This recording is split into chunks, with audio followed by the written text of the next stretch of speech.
Termasuk kalau ada orang titip wakaf untuk bangun masjid, itu cara paling mudah bangun rumah sebelum ditempati. Rumahnya udah siap di surga, jenengan masih di dunia. Kalau jenengan sudah punya rumah di surga, sudah tertulis nama jenengan, ya, tertulis di situ sudah, alamatnya jelas, kaplingannya jelas. Kira-kira, ini kalau boleh saya tanya, kira-kira jenengan akan dibawa ke neraka enggak?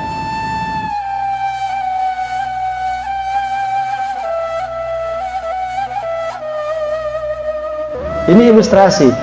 Orang yang zakat itu adalah orang-orang yang cerdas.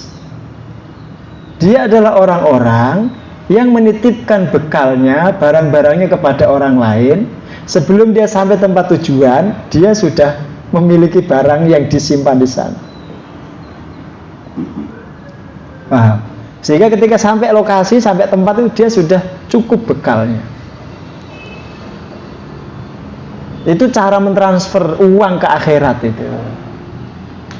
Maka sedekah, zakat, wakaf, hibah itu cara mentransfer uang kita ke akhirat. Dan cara mentransformasikan uang ke akhirat itu. Ini bukan logika loh.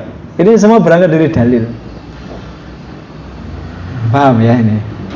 Nanti para pejuang kemanusiaan itu harus paham nih, logika berpikirnya syariat itu seperti ini harus paham. Sehingga kita pun harus tergugah, oh ya rajin sedekah, rajin infak. Kita mulai amal baik itu dari diri sendiri. Iya. Ketika banyak orang itu bisa nitipkan barangnya, itu dititipkan ustadz, pengurus masjid, di SH, kita cemburu. Aku kapan? Aku gak bisa. Saya harus bisa gitu. Saya harus ikut. Paham ini ya? Jadi orang-orang yang dititipi seperti jenengan semua itu sebenarnya semacam potter untuk membawakan barang jamaah, para donatur agar sampai di akhirat. Termasuk kalau ada orang titip wakaf untuk bangun masjid, itu cara paling mudah bangun rumah sebelum ditempati.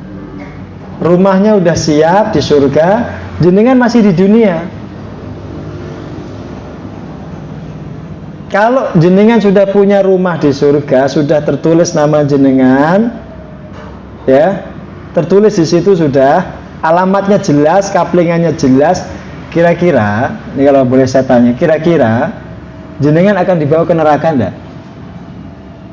Kira-kira tuh. Kalau alamat jenengan itu ada di surga, kira-kira itu jenengan akan dibawa ke neraka enggak oleh malaikat? Enggak mungkin, yakin. Oh, udah alamatnya di surga kok dibawa ke neraka, pasti salah alamat tuh malaikatnya. Itu cara orang-orang cerdas. Jadi dia sudah mesen kapling dulu sebelum dia tempati.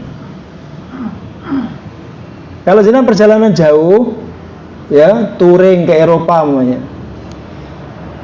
jalan-jalan ke Turki, umumnya semua hotel itu sebelum kita berangkat sudah di booking dulu, sudah dipesan dulu. Agar sampai sana tinggal masuk istirahat. Ya, sama seperti itu. Kenapa ada orang yang begitu semangat bangun masjid, bangun pesantren? Agar dia sudah punya rumah sebelum mati. Karena rumah yang di sini itu fana. Makanya nggak usah terlalu dibuat bagus-bagus, biasa aja. Yang ini lah.